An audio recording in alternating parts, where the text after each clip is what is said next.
Paz a vosotros, amados hermanos, amigos y todas las personas que escuchan esta pequeña reflexión a través de este medio de Edificados en la Palabra. Que el Dios eterno le bendiga grandemente, que sea Él quien le acompañe siempre y quien le ayude en todas sus dificultades y le abrace en esos momentos de angustia, de soledad, y en todo tiempo, también en aquellos tiempos de alegría, usted se acoja a Él, porque ahí es donde encontramos verdadera armonía, verdadera paz y sobre todo bienestar y salvación y vida eterna. Y por eso es necesario que nos ocupemos en las reflexiones de nuestro Creador, en su palabra, y bajo este eslogan general, Lucas, el Evangelio para el hombre, o para los gentiles, con este subtema, el anuncio de la venida de Jesús, el Hijo del Hombre.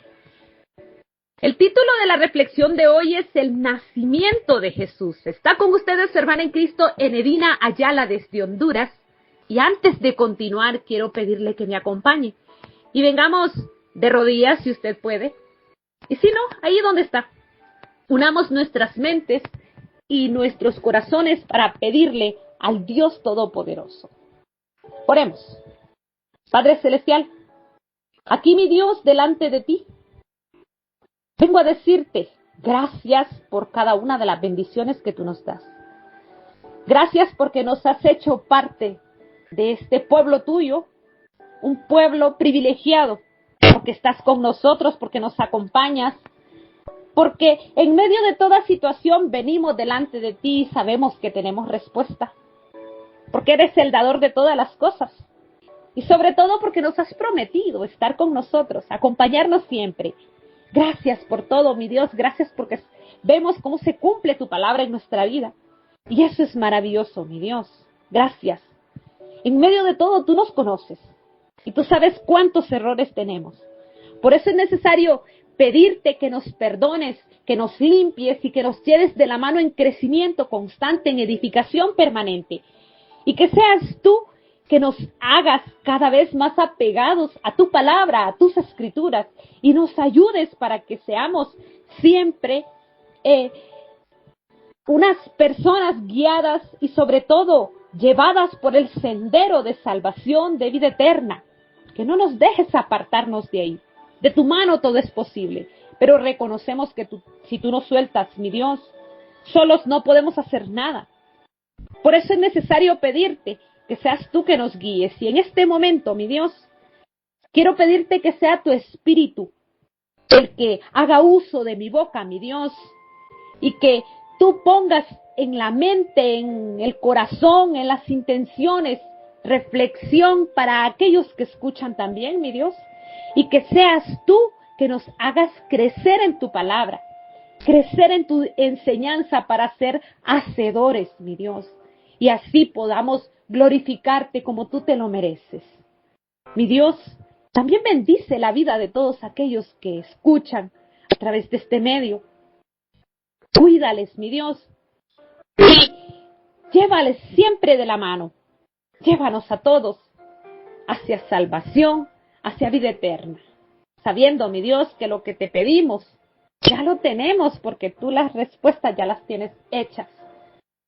Te lo decimos todo en el nombre de tu Hijo amado, Cristo Jesús. Amén y amén. Bueno, en esta reflexión, el nacimiento de Jesús, nos vamos a ocupar de algunos detalles que se relatan en el texto base que está tomado en Lucas capítulo 2, versículo del 1 al 24. Y lo vamos a leer. Dice lo siguiente. Aconteció en aquellos días que se promulgó un edicto de parte de Augusto César que todo el mundo fuese empadronado. Este primer censo se hizo siendo Cirenio gobernador de Siria, e iban todos para ser empadronados, cada uno a su ciudad. Y José subió de Galilea, de la ciudad de Nazaret, a Judea, a la ciudad de David, que se llama Belén, por cuanto era de la casa y familia de David, para ser empadronado con María su mujer, desposada con él. la cual estaba encinta. Y aconteció que estando ellos ahí se cumplieron los días de su alumbramiento, y dio a luz a su hijo primogénito, y lo envolvió en pañales y lo acostó en un pesebre, porque no había lugar para ellos en el mesón. Había pastores en la misma región que velaban y guardaban las vigilias de la noche sobre su rebaño.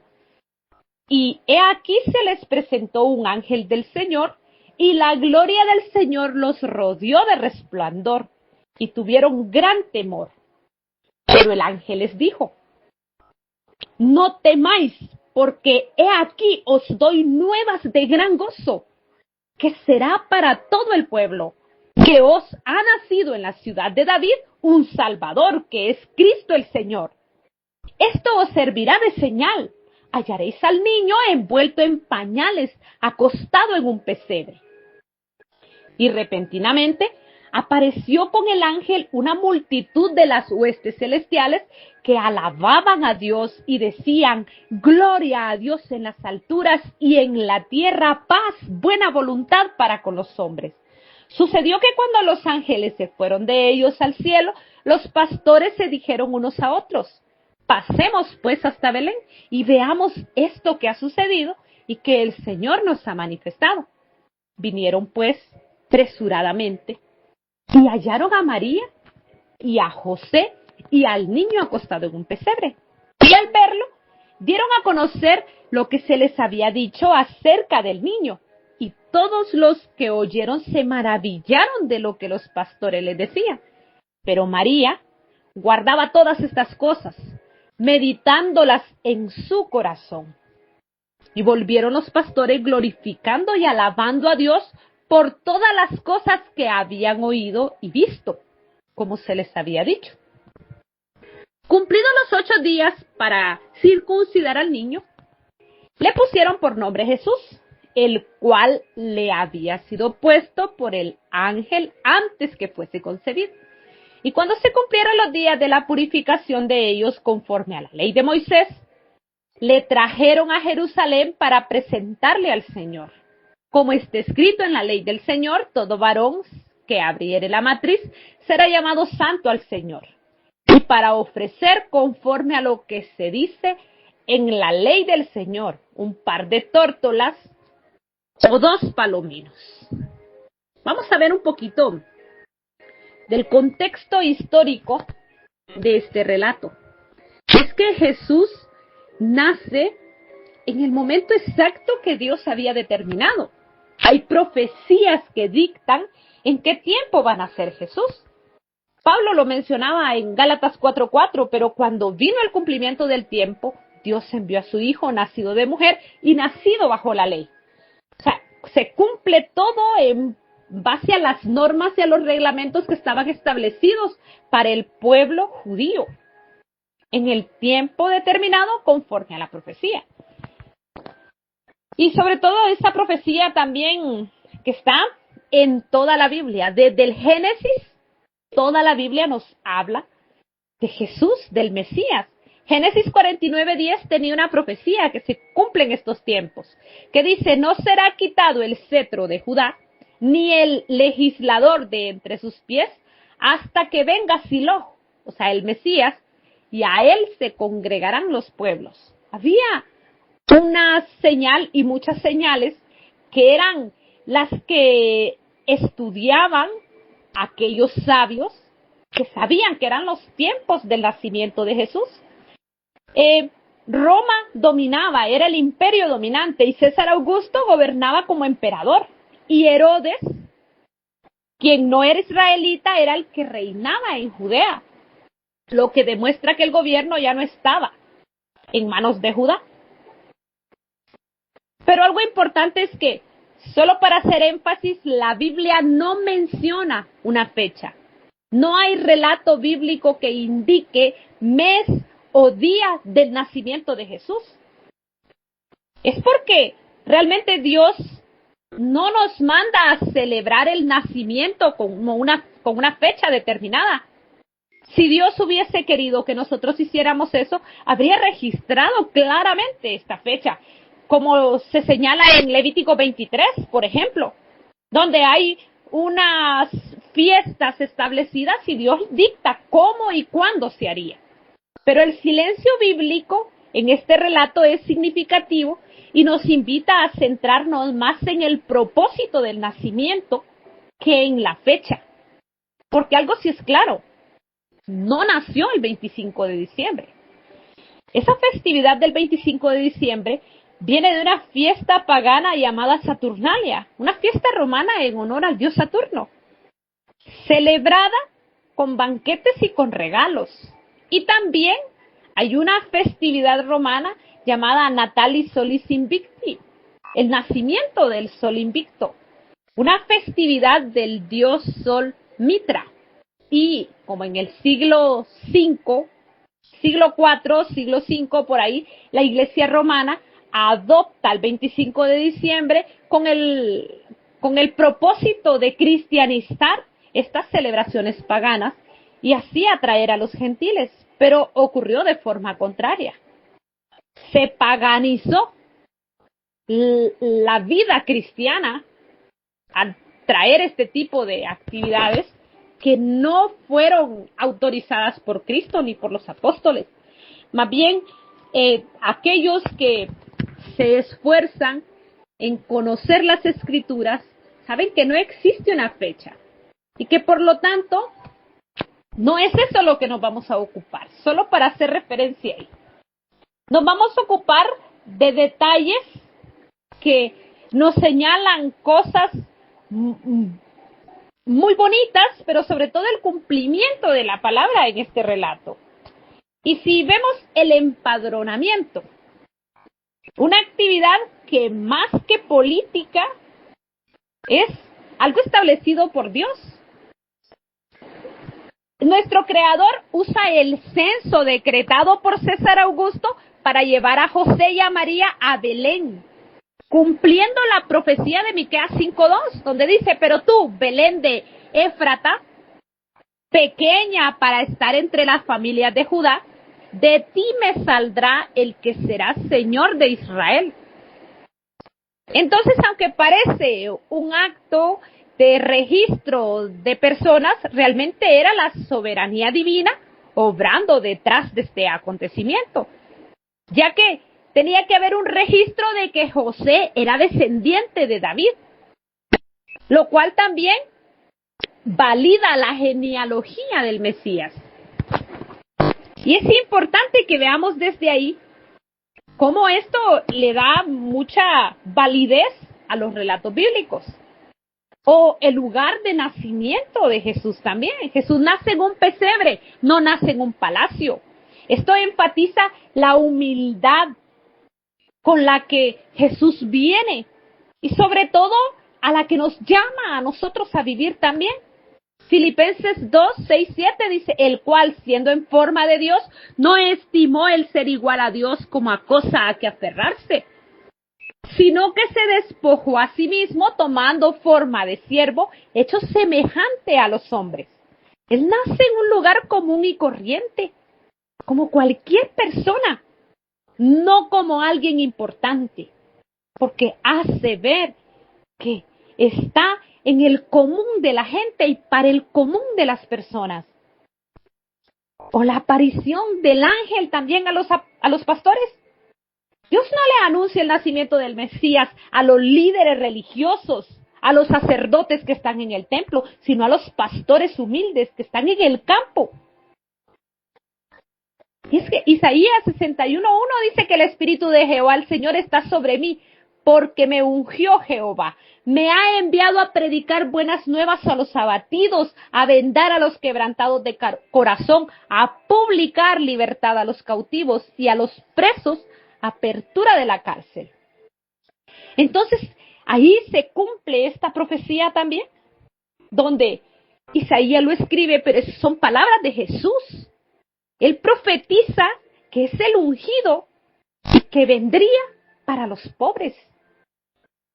Y se aparecen las huestes celestiales a estos mismos pastores también.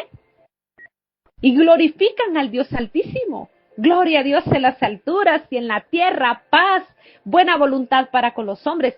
Es un cántico, si lo pudiéramos decir así, unas palabras que confirman el propósito de Cristo, la reconciliación entre la humanidad y el Dios Todopoderoso. Una humanidad que está llena de desesperación, de angustia, de pecado, y que no puede ser parte del pueblo de Dios, porque antes de esto todo era en base a la ley.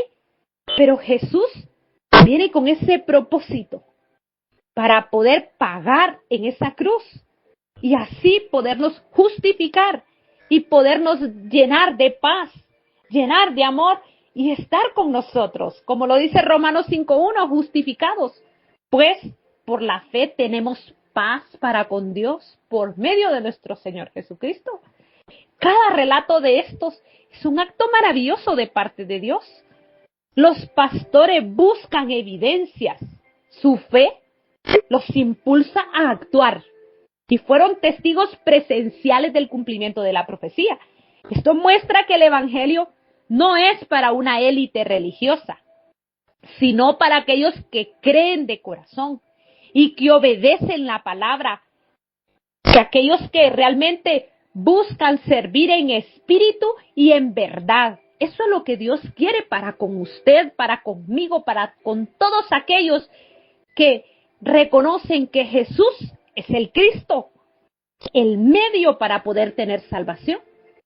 Y vemos a una madre que no se exalta, que no se está llenando de vanagloria diciendo yo soy la madre del Mesías. No, sino que escucha todo y guarda en su corazón cada cosa para meditarla. Porque realmente es una mujer llena de fe. Su papel no es de estar diciendo, sí, yo voy a ser la intercesora para que ustedes lleguen a Jesús, para que estén ahí. No. En ningún momento se dice eso. Es una sierva obediente que cumple el plan de Dios establecido. María, en humildad, es obediente y una servidora del Dios eterno. Y por eso es el medio por el cual Jesús nació. Ese es el papel. Y María lo que nos enseña es a ser obedientes nosotras también, a imitarle. Y los pastores que se van son hombres comunes, considerados incluso impuros por los fariseos, posiblemente. Fueron los primeros en glorificar a Dios por el nacimiento del Salvador. Dios valora esos corazones humildes, aquellos corazones deseosos de conocerle de verdad, aquellos que con sinceridad se depositan en sus manos. Isaías 57:15 dice, porque así dijo el alto y sublime, el que habita la eternidad y cuyo nombre es el santo. Yo habito en las alturas y la santidad, y con el quebrantado y humilde de espíritu para hacer vivir el espíritu de los humildes y para vivificar el corazón de los quebrantados. Y hay un nombramiento del niño. Jesús, antes de tener su nombre designado, ya se le había dado nombre. Jesús, o sea, Yeshua, significa Jehová salva. El nombre que fue dado por el ángel antes de la concepción.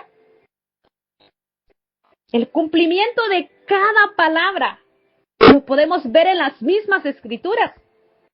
El mismo Isaías, en su capítulo 7, versículo 14, dice, por tanto el Señor mismo os dará señal. He aquí que la Virgen concebirá y dará a luz un hijo y llamará su nombre Emmanuel. ¿Qué significa Dios con nosotros? Si Jesús está con usted, si Jesús está conmigo, ¿qué nos podrá faltar? ¿No tenemos todo lo más maravilloso que puede existir en esta tierra? Realmente Jesús nació de aquella mujer. Fue cuidado por aquel hombre y educado por José, pero en realidad el Hijo de Dios desde que nació sabio ya. Es que es Dios mismo, es que es el Hijo de Dios. Y qué bonito poder ver este relato desde la perspectiva de Lucas. Sabemos que son 4 los evangelios, pero aquí lo estamos viendo desde el enfoque de Lucas. Y observamos a María y a José cumpliendo la ley de Moisés también. Una observación de las ceremonias legales. Presentan al niño, ofreciendo sacrificio. Y este mismo sacrificio confirma que Jesús siempre cumplió los mandamientos y la palabra del Dios Todopoderoso. Él no vino a abolir la ley, sino vino a cumplirla. Eso dice Mateo 5:17. Y también el mismo Jesús dijo, ni una palabra, ni una tilde, no habrá cosa que pase. Todo se cumplirá.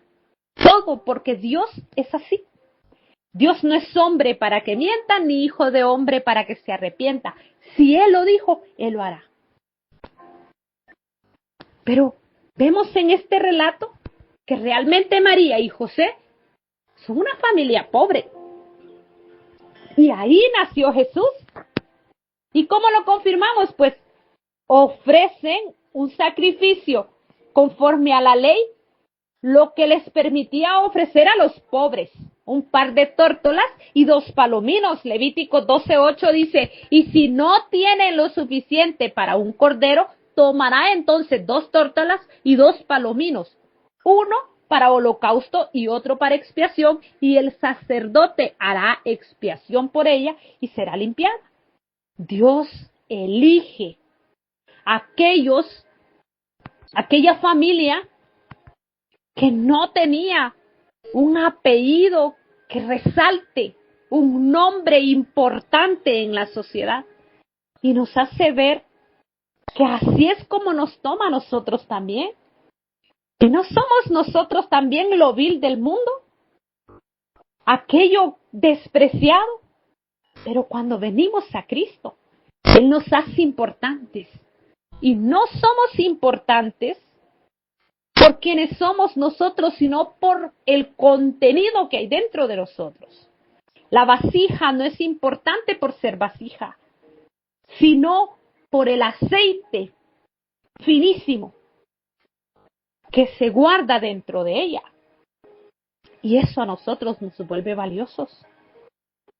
Usted se siente triste, usted se siente angustiado, se siente desesperado, siente que su vida no tiene sentido. Es porque Cristo realmente no está teniendo ese centro para su vida. Usted no le está poniendo en primer lugar. Nuestra vida para con Jesús debe ser nuestra prioridad. Todo tiene que ir enfocado en base a lo que a Jesús le agrada, lo que el Hijo de Dios quiere hacer de nosotros, porque ese es el único medio para poder agradar al Padre, para poder vivir para Él, porque solo el Hijo sabe lo que al Padre le agrada, y por eso el Hijo nos lo dice, nos dirige, nos toma, nos transforma y nos hace parte de su cuerpo para que podamos hacer aquello conforme a lo que hace un Hijo de Dios.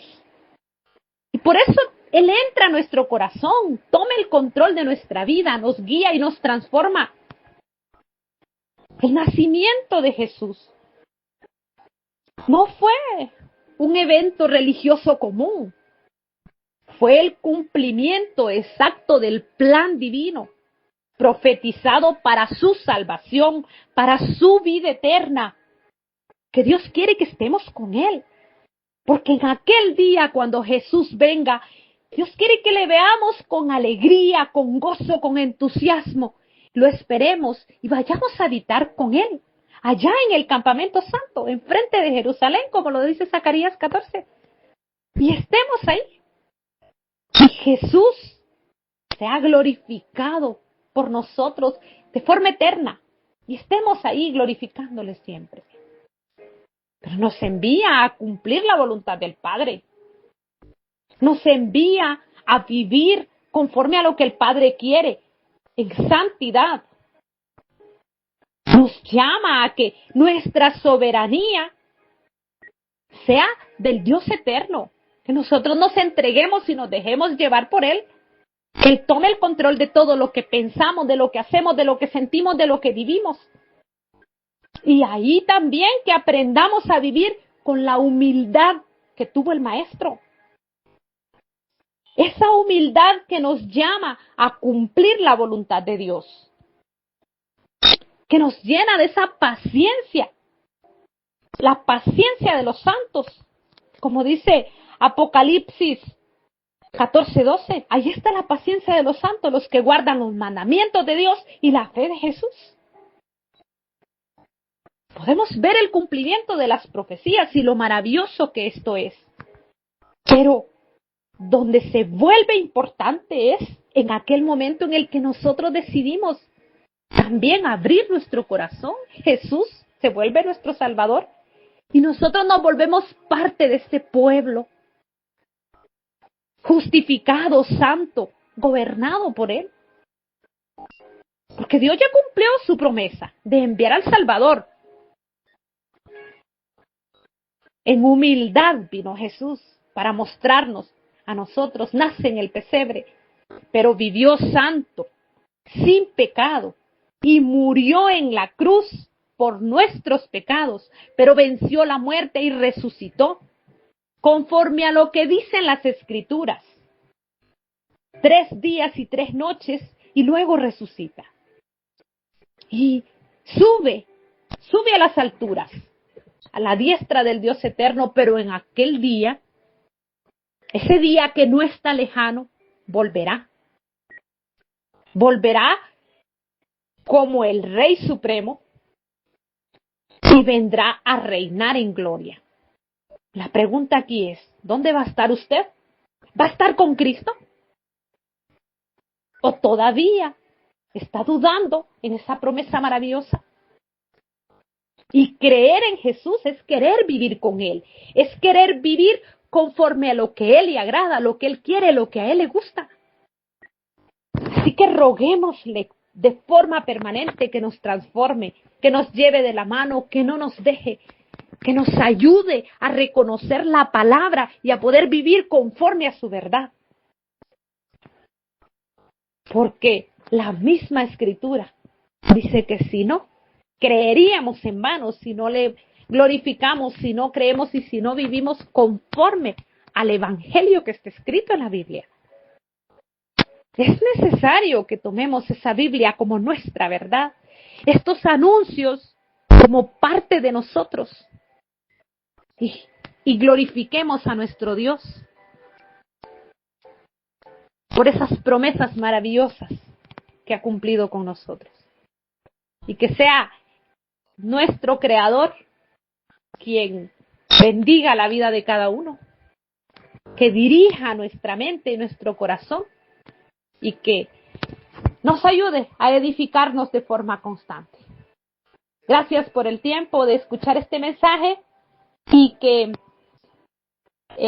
nuestro Dios nos permita en ese día glorioso podernos ver, estar con Cristo, pero podernos ver con todo ese pueblo santo.